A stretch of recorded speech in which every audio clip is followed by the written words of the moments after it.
Welcome back to my channel. आज हम एक नए फॉर्म के बारे में बात करेंगे, form number ADJ, that is memorandum of appeal. इस वीडियो में हम इन 5 टॉपिक्स के बारे में बात करेंगे और इस वीडियो को देखने के बाद अगर आपके पास कोई भी क्वेश्चंस रहता है कमेंट बॉक्स में ज़रूर लिखिएगा।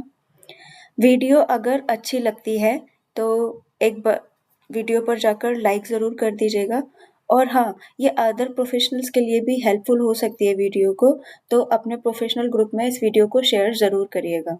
सो आइए आगे ज़्यादा टाइम ना लेते हुए डिस्कस करते हैं हमारे आज के टॉपिक पर, फॉर्म नंबर एडीजे। और हाँ, आप देख रहे हैं इस वीडियो को ज़ूम योर स्किल पर मंजू शर्मा के साथ। सो आइए बात करते हैं इस वीडियो में फॉर्म नंबर एडीजे पर। तो पहला हमारा टॉपिक है what is form number ADJ and why it is used.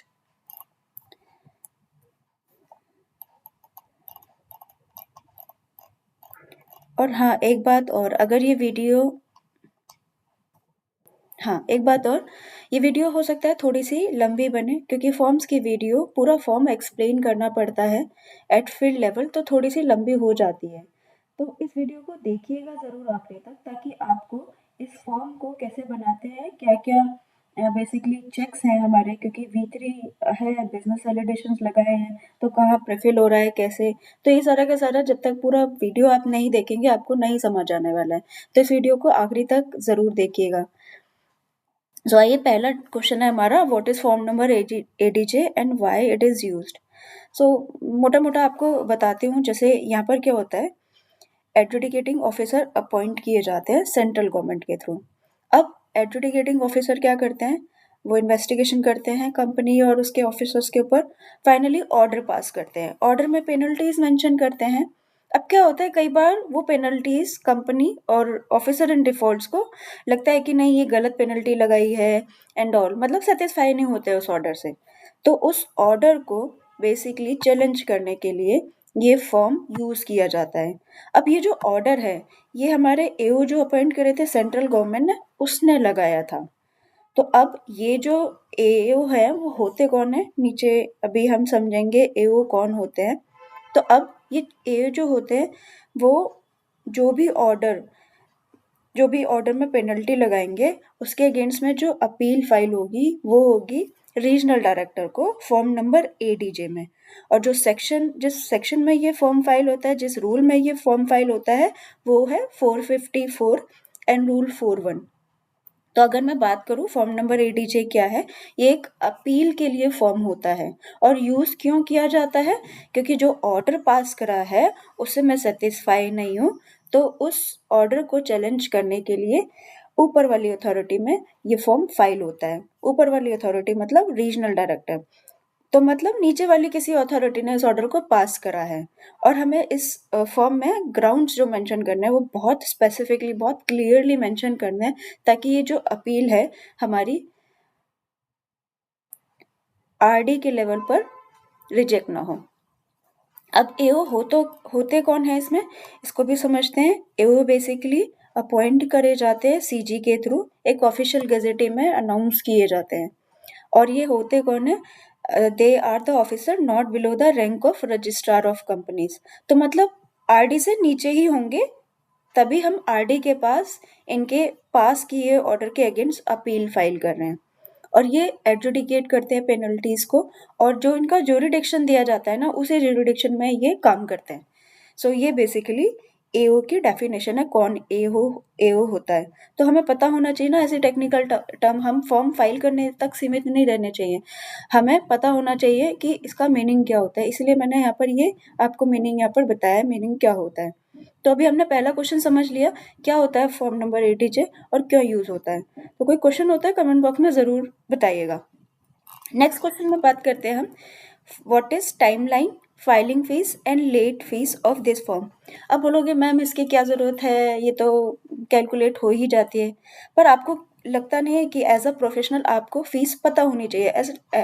Actually रफली आइडिया होना चाहिए। अगर आपका क्लाइंट आपसे पूछता है या आपका मैनेजमेंट आपको पूछता है, तो आप एटलीस्ट थोड़ा-सा नॉलेज होना चाहिए कि हाँ, ये फ़ीस कहाँ से आती है? कहाँ से मैं चेक कर सकता हूँ? कौन-सा रूल होता है? मैंने देखा है कई सारे प्रोफ़ेशनल को किस रूल के अंदर ये फ़ीस मेंशन है, वो भी नहीं पता रहता है। तो एक थॉरो अंडरस्टैंडिंग होना बहुत ज़रूरी है। तो आइए टाइमलाइन की अगर हम बात करें, तो टाइमलाइन जो है इसमें 60 डेज़ का है। अगर आप सेक्शन उठा के देखेंगे, सेक्शन एंड रूल में ये स्पेसिफ़ाई करा गया है कि एओ कोई भी ऑर्डर पास करता है और जब वो ऑर्डर रिसीव होगा, मतलब आपको सर्टिफ़ाइड कॉपी अप्लाई करनी पड़ती है, सर्टिफ़ाइड कॉपी जब से आपको मिली है, उससे 60 डेज़ काउंट करेंगे आप।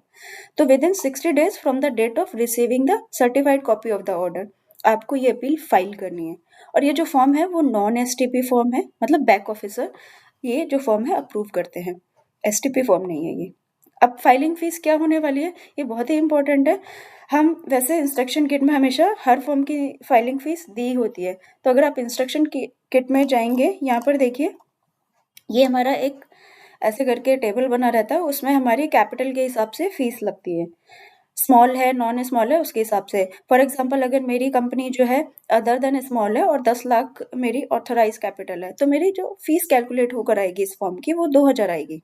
सो ऑन इस तरीके से हमारी फीस लगती है। यहाँ पर अगर यही small other than OPC and small company है, तो उस केस में हमारी हाफ हो जाती है फीस। जैसे यहाँ पर 2000 लग रही थी, अब यहाँ पर देखिए ये 1000 हो गई।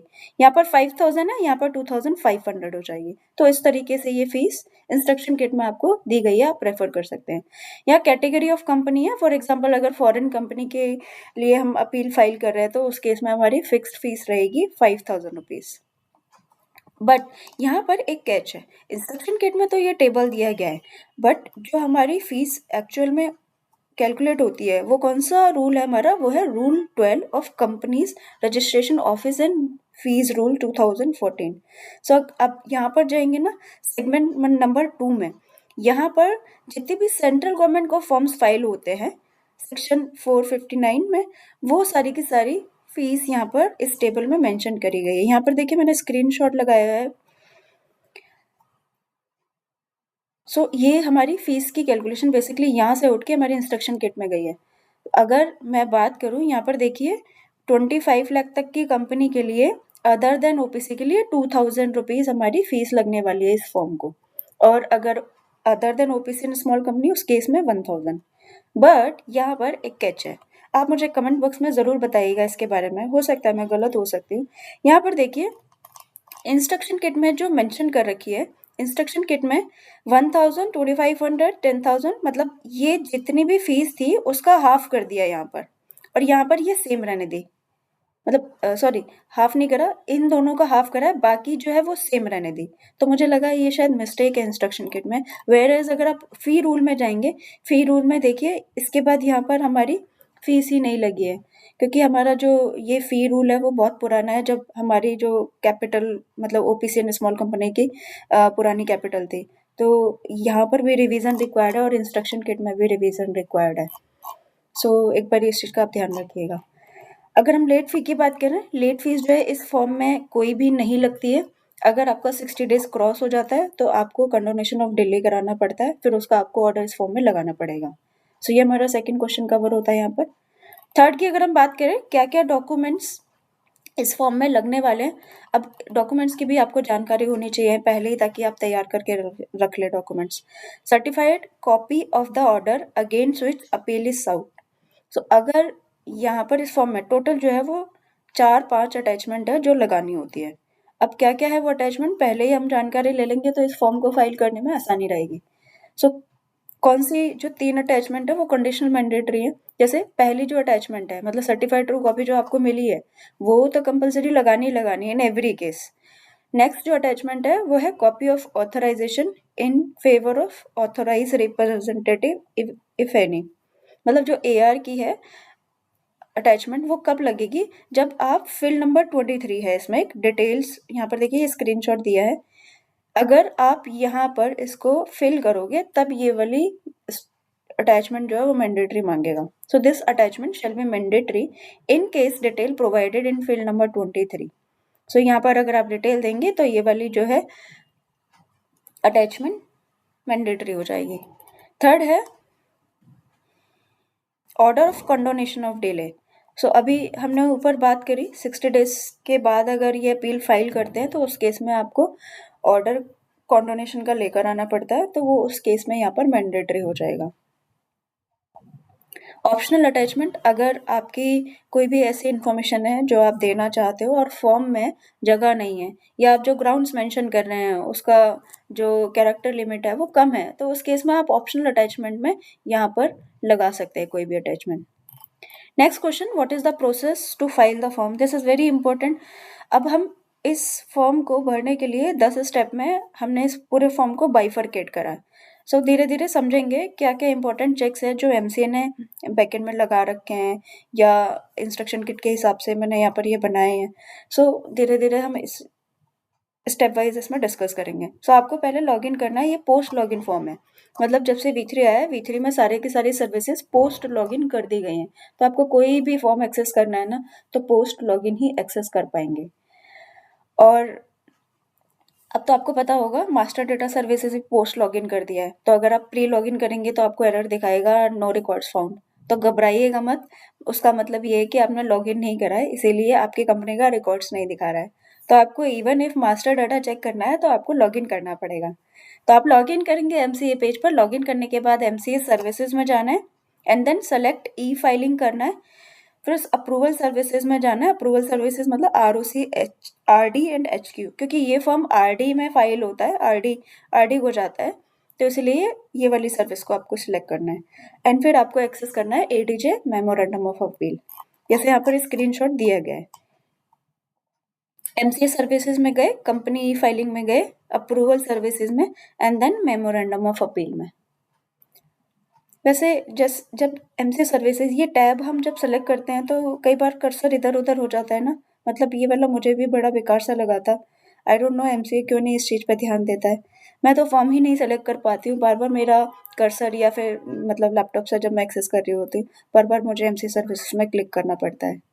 क्या आपको भी लगता है? कमेंट बॉक्स में ज़रूर बताइएगा इस टैब के बारे में। सही, नेक्स्ट स्टेप में बात करते हैं।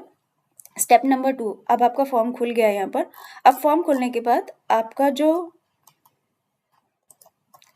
जो स्क्रीन खुलेगा फर्स्ट जो है वो ये रहने वाला है in the matter of companies act and in the matter of appeal against the order. यहाँ पर देखिए लाइन ही यही दी गई है, मतलब कंपनीज एक्ट मतलब जो AO ने ऑर्डर पास करा था और against the order made on, तो यहाँ पर आपको ये डेट मेंशन करनी है और यहाँ पर ऑर्डर आईडी मेंशन करनी है। तो यहाँ पर 3 फील्ड्स हैं बेसिकली, इन 3 फील्ड्स के बारे में ऊपर समझते हैं क्या है ये। In purple marked field, this will be automatically filled based on the date entered in field number 16, date of issuing certified copy of order. This will be gray marked and non-editable. मतलब क्या हुआ, आपको इस वाली field में date यहाँ पर mention नहीं करनी है। क्यों नहीं करनी? क्योंकि जैसे आप फील्ड नंबर 16 पे मेंशन करेंगे, ये फील्ड नंबर 16 है हमारे फॉर्म में, date of issuing certified copy of order, जो कि आपके सेकंड पेज पर आएगी। जब आप पहले पेज को सेव कर देंगे सेकंड पेज पर आएगी, तो सेव करने के बाद फील्ड नंबर 16 पे ये डेट फिल करेंगे, ये डेट ऑटोमेटिकली यहाँ पर प्रीफिल हो जाएगी और जैसे ही प्रीफिल होगी, प्रीफिल के बाद आप एडिटेबल उसे नहीं कर पाएंगे, ये सेम डेट रहने वाली है। सेकेंड है order ID, number of adjudicating order. अब जो ऑर्डर आपको मिला है जिसके अगेंस्ट में आप अपील फाइल करने वाले हैं, वो ऑर्डर आईडी यहाँ पर आपको मेंशन करनी है। In orange marked field, orange वाली कौन सी थी हमारी? ये वाली second number. In orange marked field this will be automatically field based on ROC selected from drop down of field number 7A, that is refer screenshot 2। सो जो second field है वो भी हमारी प्रीफिल हो जाएगी। प्रीफिल कहाँ से होगी? यहाँ पर हम फील्ड नंबर 7A 7B में हम मेंशन करेंगे डिटेल ऑफ रेस्पोंडेंट, मतलब एडजुडिकेटिंग ऑफिसर, यहाँ से हम सेलेक्ट करेंगे, मतलब कौन से ROC ने ये ऑर्डर पास करा है बेसिकली। जैसे आप सेलेक्ट करेंगे यहाँ पर एड्रेस ऑटोमेटिकली प्रीफिल हो जाएगा। फील्ड नंबर 7A में 7B में एड्रेस जैसे प्रीफिल होगा, आपका ये वाला जो है ROC का नाम यहाँ पर आ जाएगा। तो ये भी हमारी प्रीफिल हो गई, ये भी हमारी प्रीफिल हो गई। थर्ड है येलो वाली field order ID. So order ID में क्या है?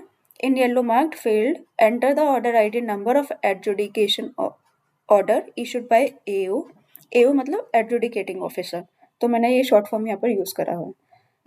In case order ID number is generated through the e-adjudication system, then subsequent field of wet form shall be pre-filled. अब यहाँ पर समझिएगा इसका क्या मतलब है. यहाँ पर ऑर्डर आईडी जो आपको मिली है यहाँ पर मेंशन करनी है. जैसे आप मेंशन करोगे ना, तो अगर ये ऑनलाइन ई एडजुडिकेशन के थ्रू ऑर्डर पास हुआ है तो आपकी कुछ फील्ड इस फॉर्म में ऑटोमेटिकली सिस्टम से उठा लेगा. और अगर ऑनलाइन ई एडजुडिकेशन सिस्टम से नहीं हुआ है तो आपको मैनुअली ये फील्ड एंटर करनी पड़ेंगी. अब कौन कौन सी फील्ड जो है ऑनलाइन सिस्टम से प्रीफिल हो जाएगी वो आप जब फॉर्म देखोगे आपको खुद पता चल जाएगा. तो ये बेसिकली अभी इन 3 फील्ड के बारे में यहाँ पर हमने बात करी. यहाँ पर ये देखिए, ये मैंने एक स्क्रीनशॉट भी दिया है. मैंने यहाँ पर क्या करा, date of issuing certified copy of order 31 दिसंबर 2025 सेलेक्ट करा. ये देखिए ऑटोमेटिकली इसने यहाँ पर ले लिया. अब ये ग्रे मार्क्ड है. ग्रे मार्क मतलब मैं इसे चेंज नहीं कर सकती हूँ. सेम जैसे अभी हमने ऊपर बात करी, ROC मुंबई मैंने सेलेक्ट करा 7A फील्ड में, यहाँ पर मेरा ऑटोमेटिकली फील्ड इन होकर आ गया. तो ये ध्यान रखना आपको. यहाँ पर ये भी एडिटेबल नहीं है, ये भी एडिटेबल नहीं है, तो ये दोनों फील्ड एडिटेबल नहीं होंगी. ऑर्डर आईडी आप एडिट कर सकते हो, उसके हिसाब से आपकी नीचे डिटेल्स चेंज हो जाएंगी. अब यहाँ पर है ना ऊपर एक लाइन दी गई है, बहुत इंपॉर्टेंट है इस लाइन को याद रखना, क्योंकि जब हम पढ़ते नहीं है तो हम कहीं ना कहीं मिस्टेक कर बैठते हैं. यहाँ पर देखिए ये फॉर्म में एक लाइन दी गई है, नोट करके, person to the second proviso in sub rule 1 of rule 4 of companies adjudication of penalties rules 2014, the appeal in form ADJ shall not seek relief against more than one order unless relief prayed for are consequential. अब इसका क्या मतलब है, मोटे मोटे भाषा में समझाती हूँ. इसका मतलब ये है कि आप इस फॉर्म को जब फॉर्म फाइल करोगे तो सिर्फ एक ही ऑर्डर के अगेंस्ट एक अपील फाइल कर सकते हो. एक ऑर्डर, एक फॉर्म नंबर ADJ. पर अगर आपको 2 से ज़्यादा करना है तो उस केस में सिर्फ कॉन्सिक्वेंशियल होने चाहिए. उसका क्या मतलब है, यहाँ पर देखिए, normally 1 form 1 ADJ, you can not challenge multiple different orders in a single form. अब आप देखिए ऊपर एक ही ऑर्डर आईडी का ऑप्शन दिया हुआ है ना, तो दूसरी ऑर्डर आईडी कहाँ मेंशन करेंगे, तो मतलब एक ऑर्डर एक फॉर्म. एक्सेप्शनल, अगर आपका कॉन्सिक्वेंशियल है तभी आप इसमें मेंशन कर सकते हैं. अब यहाँ पे कॉन्सिक्वेंशियल का मतलब क्या है, कॉन्सिक्वेंशियल का मतलब क्या है, यहाँ पर एक एग्जाम्पल के थ्रू समझाया गया है. फॉर एग्जाम्पल एक ऑर्डर इशू हुआ मुझे सेक्शन 137 में. ऑर्डर तो पास हो गया, ऑर्डर पास हुआ कि आपने AOC 4 डिले फाइल करा है. अब AOC 4 फाइल करने का सेक्शन कौन सा है, 137. अब उसमें एडिशनल जो फीस लगती है वो कौन सा सेक्शन में लगती है, 403 में. तो अब जो मैंने अपील फाइल करी वो फाइल करी waiver of penalty under section 137, deletion of additional fees under section 403. तो अब यहाँ पर दोनों कॉन्सिक्वेंशन है, मतलब फॉर्म जो फाइल हो रहा है 137 में फाइल हो रहा है, एडिशनल पेनल्टी लग रही है 403 में. तो दोनों कॉन्सिक्वेंशन है, मतलब एक दूसरे के लिए कॉम्प्लीमेंट्री है. तो उस केस में एक ही अपील फाइल होगी इन दोनों सेक्शन में बेसिकली. तो आपको जो मेन सेक्शन सेलेक्ट करना है, इस फॉर्म में सेक्शन भी सेलेक्ट करना होता है, वो सेक्शन 137 सेलेक्ट करेंगे. पर बाय डिफॉल्ट ये कॉम्प्लीमेंट्री है तो 403 भी इसके साथ कंसिडर कर लिया जाएगा. तो ये कॉन्सिक्वेंशियल माना जाता है बेसिकली कंपनीज एक्ट में. तो आई होप ये वाला आपको समझ आया होगा. स्टेप नंबर 3 में category of applicant, company details, details of other appellant. ये बहुत इंपॉर्टेंट है, इसको ध्यान से समझिएगा. अब यहाँ पर देखिए हमें कैटेगरी ऑफ एप्लेंट सेलेक्ट करनी है, मतलब कंपनी है, फॉरेन कंपनी है, अदर्स है, अदर्स में कोई भी इंडिविजुअल हो सकता है. तो अब category of employed, category of appellant की अगर हम बात करें, फील्ड नंबर 2 है, उसमें आपको क्या करना है, इफ यू हैव सिलेक्टेड सिन और FCRN, ठीक है, अगर आपने सिन सेलेक्ट करा, FCRN सेलेक्ट करा, तो उस केस में आपकी जो 3B 3C 3D वो ऑटोमेटिकली MCQ डेटाबेस से प्रीफिल हो जाएगी. ये जैसा जनरली हमारे सारे फॉर्म्स में फंक्शनैलिटी है वैसी होगी. तो यहाँ पे मैंने कंपनी सेलेक्ट करा, कंपनी के बाद मैंने यहाँ सिन या FCRN डाला, यहाँ पर मेरा name, address, email ID automatically आ जाएगा. अगर मैंने इंडिविजुअल सेलेक्ट करा, इंडिविजुअल के केस में ये वाला जो है ना डिसेबल हो जाएगा और ये वाली इंफॉर्मेशन मेरे को फिल करनी है. देखिए यहाँ पर मैंने मेंशन भी कर रखा है, select category of appellant if selected company foreign company in field number 2, then CIN और FCRN will be provided in field number 3. Basis this SIN and FCRN, field number 3B, 3C, 3D will be pre-filled from MCA database. In case others is selected in field number 2, then field number 3 will be disabled. मतलब आपको सिर्फ सिन वाला जो है वो enable रहेगा, but जो नीचे वाले हैं वो डिसेबल रहेंगे. सो field number 4A, 4B, 4C will be manually filled in. अब इसमें मैनुअली क्यों डालना है? क्योंकि एमसीए डेटाबेस में इंडिविजुअल का डिटेल्स थोड़ी है, वो डायरेक्टर्स का डिटेल्स है जो कैप्चर्ड है. तो आपको अदर्स के केस में आपको इसमें मैनुअली एंटर करना पड़ेगा. अब मैनुअली कौन कौन सी फील्ड एंटर करनी पड़ेंगी आपको आईडी नंबर देनी है. मतलब अगर डायरेक्टर है तो डिन देंगे, केएमपी है तो पेन देंगे, और फॉरेन नेशनल है तो उसके इसमें पासपोर्ट नंबर, और अगर प्रोफेशनल है तो मेंबरशिप नंबर देंगे. तो उसके अगेंस्ट में उसका पूरा नाम और email ID. Refer below screenshot 3. यहाँ पर देखिए मैंने स्क्रीनशॉट भी लगाया. सो ये यहाँ पर मैंने अदर सेलेक्ट करा फील्ड नंबर 2 में. ये वाला मेरा डिसेबल रहा सारा. ये देखिए डिसेबल है. फील्ड नंबर 4 में मैंने डिन नंबर डाला. अब आप सोचेंगे डिन तो मास्टर डेटा में है तो इसे प्रीफिल कर लेना चाहिए. यहाँ पर ये सहूलियत आपको नहीं दी गई है. तो जैसे आप डिन नंबर डालेंगे उसके डिन के अगेंस्ट में आपको ये डिटेल यहाँ पर खुद मेंशन मैनुअली करनी पड़ेगी, नेम एंड ईमेल आईडी. सो ये बेसिकली फील्ड नंबर 2 और 3 के बारे में था. अब अगर आपको बहुत फास्ट लग रहा है तो आप पॉज करके इस वीडियो को देख सकते हैं. स्टेप नंबर 4 में हम बात करते हैं. 4 में है, अभी अब तक हमने 4 फील्ड तक डिस्कस कर लिया. अब फील्ड नंबर 5 और 6 के बारे में बात करते हैं. फील्ड नंबर 5 है whether the appeal is to be filed on behalf of other appellants also. Then field number 6 है particulars of other appellant on behalf of whom appeal is being filed. देखो दोनों पढ़ने में एक जैसे लग रहे हैं ना, बट ऐसा है नहीं. ऊपर भी हमने डिटेल दी है एपिलेंट्स की, यहाँ पर भी डिटेल्स मांग रहा है. तो समझते हैं क्या है. तो यहाँ पर हमें whether the appeal is to be filed on behalf of other appellants also, field number 5.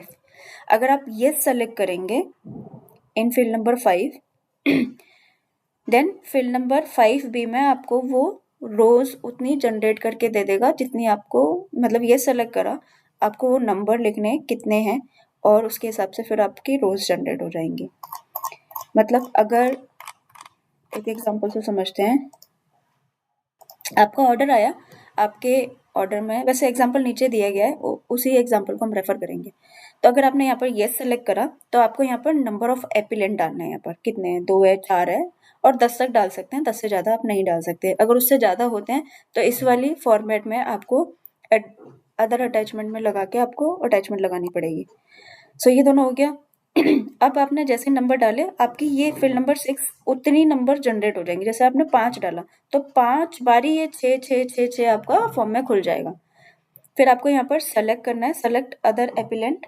यहाँ ड्रॉप डाउन से आएगा. तो अगर आपका ई एडजुडिकेशन ऑनलाइन से है तो आपका ड्रॉप डाउन मिलेगा. नहीं मिलेगा तो आपको ये जैसे ऊपर फील्ड नंबर 4 में हमने फिल करी थी ये इन्फॉर्मेशन, वैसे आपको यहाँ पे सेम इन्फॉर्मेशन फिल करनी है. और यहाँ पे कॉपी ऑफ ऑथराइजेशन लेटर भी लगाना है.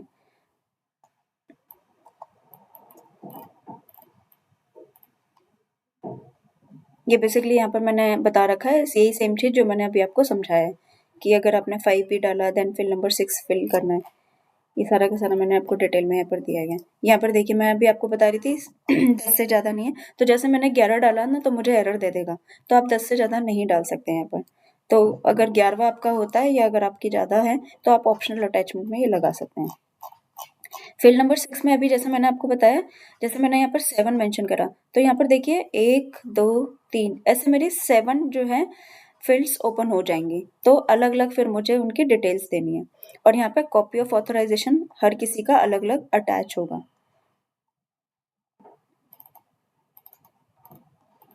अच्छा, ये अभी जो मैंने समझाया था difference between field number 4 and field number 6. तो फील्ड नंबर 4 में भी हमसे वो इंडिविजुअल की डिटेल्स मांग रहा था. फील्ड नंबर 6 में भी यहाँ पर इंडिविजुअल की डिटेल्स मांग रहा है. तो क्या मतलब है इसका, कौन कौन सी किस किस में क्या डिटेल्स जाएगी. When you enter the order ID field number 1, the system already knows who all were the penalized in that order. The system will then show a list of all violators called appellants related to that order. This list will exclude the entry this list will exclude the entity और person already selected in field number 1 और 4। मतलब field number 1 में हमने जो select कर लिया है, field number 4 में जो हमने सेलेक्ट कर लिया, उन दोनों को छोड़ के बाकी जो बचे वो हम यहाँ पर फील्ड नंबर 6 में दिखाएंगे। एग्जाम्पल दिया गया, एक ऑर्डर जनरेट हुआ, ठीक है, उसमें हमारे जो एप्लेंट थे वो 3 थे, एक कंपनी था, डायरेक्टर था, मतलब 2 डायरेक्टर थे। तो फील्ड नंबर 2 में हमने ABC सेलेक्ट कर लिया और फील्ड नंबर 4 में हमने मिस्टर A का सेलेक्ट कर लिया। अभी मिस्टर B बचा है ना, तो मिस्टर B को हम कहाँ दिखाएंगे? तो मिस्टर B को हम दिखाएंगे फील्ड नंबर 6 में। Now the system will display mister B in the list of violator, मतलब नीचे फील्ड नंबर 6 में। You can select mister B as an appellant in the appealed form, मतलब कौन सी, यहाँ पर देखिए, यहाँ पर आपको मिस्टर B का डिटेल डालना है। तो कंपनी की हमने ऊपर डाल दी, अभी हमने ऊपर बात करी थी, यहाँ पर हमने कंपनी की डिटेल डाल दी और मिस्टर A की डिटेल फील्ड नंबर 4 में डाल दी। फील्ड नंबर 6 में हम डालेंगे यहाँ पर ड्रॉप डाउन में आएगा फील्ड नंबर, मतलब मिस्टर C, तो 2 के ऊपर डाल दी, तीसरे की डिटेल यहाँ पर डालनी है हमें। अब ये ड्रॉप डाउन कब आएगा? जब आपको ऑनलाइन ई एडजुडिकेशन के थ्रू आपका ऑर्डर पास हुआ है। अगर ऑफलाइन हुआ है तो उस केस में फिर आपको मैनुअली एंटर करना पड़ेगा इसमें डिटेल। तो ये हमारे डिफरेंस, आई थिंक ये अंडरस्टैंडिंग आई थिंक क्लियर हो गई फील्ड नंबर 1, 4 और 6 की। एग्जाम्पल के आप देख सकते हैं, तो इससे आपको मोर क्लैरिटी मिल जाएगी। फील्ड नंबर, स्टेप नंबर 5 में फील्ड नंबर 7 और 8, ये बहुत इजी है। आपको यहाँ पर एडजुडिकेटिंग ऑफिसर सेलेक्ट करना है, मतलब कौन सी ROC ने ये पास करा है। और जैसे आप इसे सेलेक्ट करेंगे, यहाँ पर देखिए, in case the order ID entered in field number then the ROC of the appellant location which has issued the order shall be automatically filled in। अब यहाँ पर मैंने आपको एक ऊपर बात बताई थी, जैसे आपने ऑर्डर ID डाला, अगर आपका ऑनलाइन के थ्रू ई एडजुडिकेशन ऑर्डर इशू हुआ है तो उस केस में बहुत सारी फील्ड है ना ऑटोमेटिकली फिल्ड इन होकर आ जाएंगी, ये सारी की सारी डिटेल्स ऑटोमेटिकली फिल होकर आएंगी। और अगर नहीं आती है तो आपको यहाँ पर वो कंसर्न ROC सेलेक्ट करना है and then address automatically prefill हो जाएगा। यहाँ पर आपको सेक्शन सेलेक्ट करना है। हमने ऊपर एक एग्जाम्पल समझा था, तो उसमें जैसे हमने 137 की बात करी थी, तो आपको यहाँ पर 137 सेलेक्ट करना है एंड देन उसके अगेंस्ट में जो सेक्शन का डिस्क्रिप्शन है वो यहाँ पर आ जाएगा। और अगर आपको ड्रॉप डाउन में वो सेक्शन नजर नहीं आता, ठीक है, कोई और सेक्शन है, तो वो यहाँ पर आप अदर्स करके सेलेक्ट करेंगे, लास्ट में आएगा एंड देन वो अदर्स का आपको यहाँ पर डिटेल देना है। तो ये फील्ड नंबर 7 और 8 के बारे में डिटेल है, कैसे कैसे क्या है। यहाँ पर स्क्रीनशॉट भी दिया गया है वेब के बारे में। ये देखिए, मैंने ROC सेलेक्ट करा, यहाँ पर मेरा एड्रेस प्रीफिल हो गया, मैंने सेक्शन डाला, सेक्शन की डिस्क्रिप्शन आ गई। अब फील्ड नंबर 8 में मैंने बताया ना, ये सारे सेक्शन आपको सेलेक्ट करने हैं। अदर्स करके एक आएगा, अदर्स जैसे आप सेलेक्ट करोगे फिर यहाँ पर आपको डिटेल अदर्स की मेंशन करनी पड़ेगी।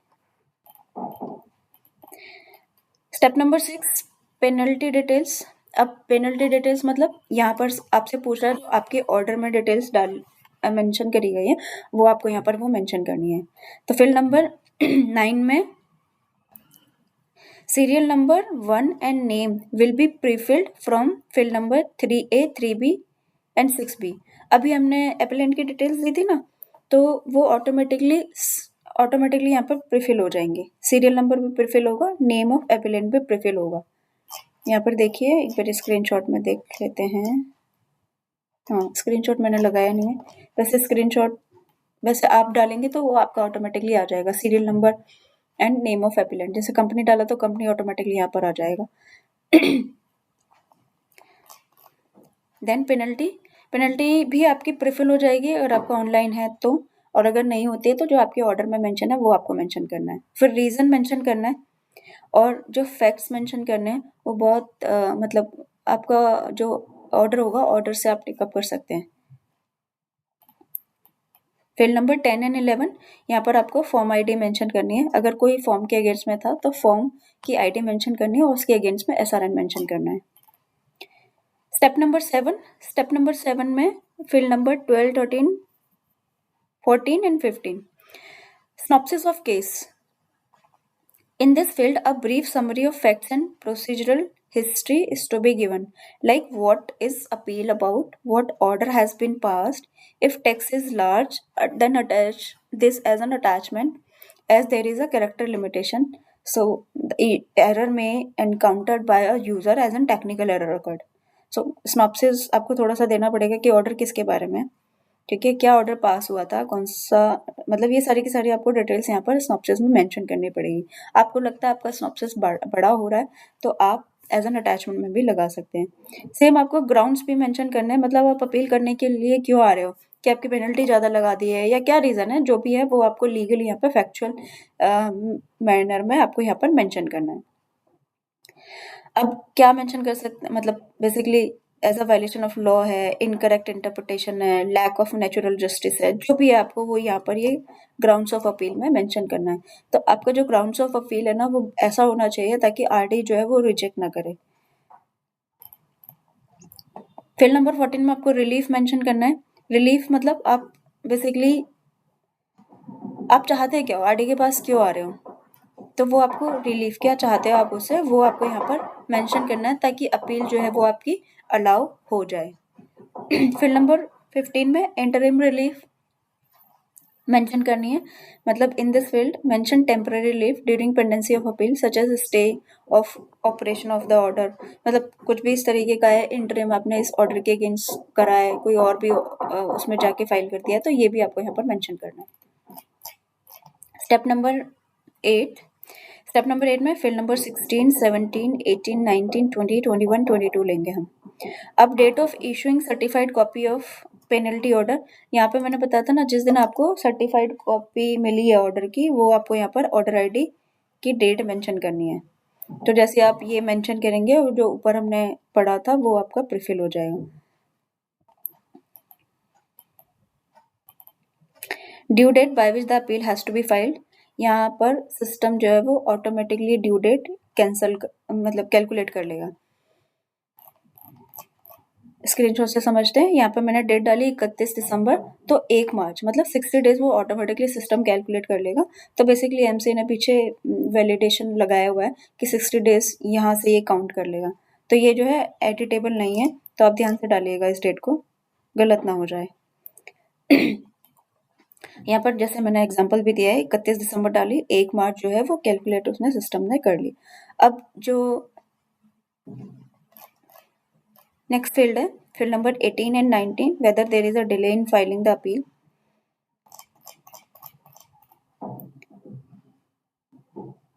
Whether there is a delay in filing, yes select करना है। डिले हुआ है तो जैसे ही आप डिले सेलेक्ट करोगे, डिले हुआ है तो कंडोनेशन का ऑर्डर मांगेगा वो, और अगर नो है तो नो के केस में ये सारी की सारी चीजें नहीं देनी है आपको। फिर आपको ज्यूरिडिक्शन ऑफ आरडी सेलेक्ट करना है, मतलब किस ज्यूरिडिक्शन में आपका ये फॉल कर रहा है। जैसे आपका दिल्ली का अगर ऑर्डर है तो आरडी नॉर्थ में फॉल करेगा, तो वो आपको ज्यूरिडिक्शन यहाँ पे मेंशन करना है। अगर आपका ऑनलाइन होगा तो ये ऑटोमेटिकली प्रीफिल होकर आ जाएगा। फिर अगर आपने कोर्ट में इस ऑर्डर के अगेंस्ट में कोई रिट पिटिशन फाइल करी है तो उसका भी डिटेल्स यहाँ पर आपको मेंशन करना है।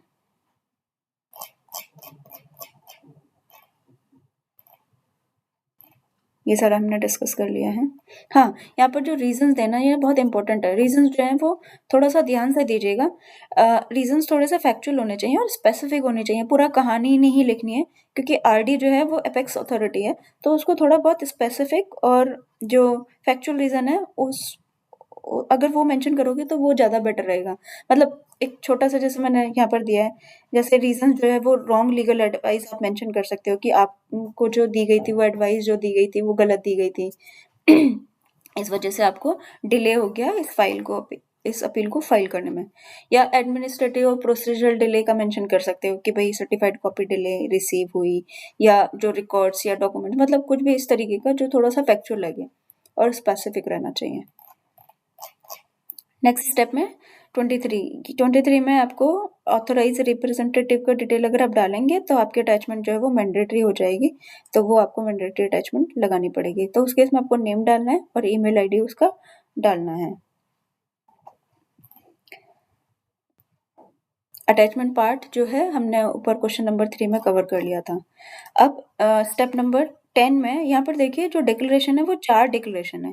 तो यहाँ पर देखिए बोर्ड रेज़ोल्यूशन का डेट माँग रहा है। तो ये अगर आप कंपनी मतलब ऑर्डर आईडी में कंपनी मेंशन है तो आपको ये पहला वाला डिक्लेरेशन सेलेक्ट करना है, और अगर इंडिविजुअल है तो इंडिविजुअल के केस में सेकंड सेलेक्ट करना है, और थर्ड और फोर्थ तो मैंडेटरी है सबके लिए। तो ये चेक बॉक्स उसके हिसाब से आपको सिलेक्ट करना है। यहाँ पर ये मैंने मेंशन कर रखा है। फर्स्ट जो है कंपनी और फॉरेन कंपनी सिलेक्ट करेंगे तब, सेकंड जो है वो अदर सेलेक्ट करेंगे, थर्ड एंड फोर्थ सबके लिए मैंडेटरी है। नेक्स्ट क्वेश्चन, कौन से इंपॉर्टेंट पॉइंट्स हैं हमें ध्यान रखने इस फॉर्म को फाइल करते वक्त। अभी जैसे ऊपर देखा होगा ब्लू कलर्स टेक्स्ट थे, ठीक है, कुछ हमने मतलब अदर कलर्स में भी एग्जाम्पल समझे, वो सारे के सारे इंपॉर्टेंट पॉइंट्स हैं। आपको एक बार ये गो थ्रू जरूर होना चाहिए जब आप ये फॉर्म बनाएंगे, ताकि आपको क्लियरली जब ये फॉर्म फाइल करो तो रिसबमिशन ना आए और क्लियरली आप फॉर्म को फिल कर सको। अब और क्या इंपॉर्टेंट पॉइंट है जो ध्यान रखने हैं, आपको ध्यान रखना है कि कहीं ऐसा ना हो ऑलरेडी फॉर्म एडीजे फाइल कर रखा हो against same the order against same the company. तो जब आप फॉर्म फाइल करोगे ना तो एरर दिखा देगा कि form number ADJ already filed. दूसरा ध्यान रखना है आपको, आपका रिफंड के अलावा कोई और फॉर्म पेंडिंग नहीं होना चाहिए, प्रोसेसिंग में नहीं होना चाहिए, नहीं तो जब आप अपील फाइल करोगे ना इस कंपनी के अगेंस्ट तो वो एरर दिखाएगा आपको। नेक्स्ट है रिसबमिशन, मतलब आपको जो रिसबमिशन का एप्लीकेशन हिस्ट्री में आपको चांस दिया जाएगा ना, मतलब T+14 एंड T+28, क्योंकि 2 बार रिसबमिशन हमारे यहाँ पर अलाउड है 15 डेज के हिसाब से। तो आपका जो फॉर्म अवेलेबल होगा रिसबमिशन आया तो वो सिर्फ T+14 और T+28 डेज के लिए ही होगा। अगर आप ये टाइम पीरियड में नहीं करते तो वो आपका फॉर्म कैंसिल हो जाएगा। तो ये कुछ इंपॉर्टेंट बातें हैं, आपको ध्यान रखनी है इस फॉर्म को भरते वक्त। होप ये वीडियो आपको अच्छी लगी होगी। अगर वीडियो अच्छी लगी होगी तो शेयर ज़रूर करिएगा इस वीडियो को प्रोफेशनल्स के साथ, और मतलब अगर आपको ये वीडियो अच्छी लगी है तो वीडियो पर जाके एक बारी लाइक ज़रूर करिएगा। नेक्स्ट वीडियो में फिर हम एक नए फॉर्म पे मिलते हैं। Thank you very much for watching this video. आप देख रहे थे zoom your skill CS CMA Manju Sharma के साथ। Thank you.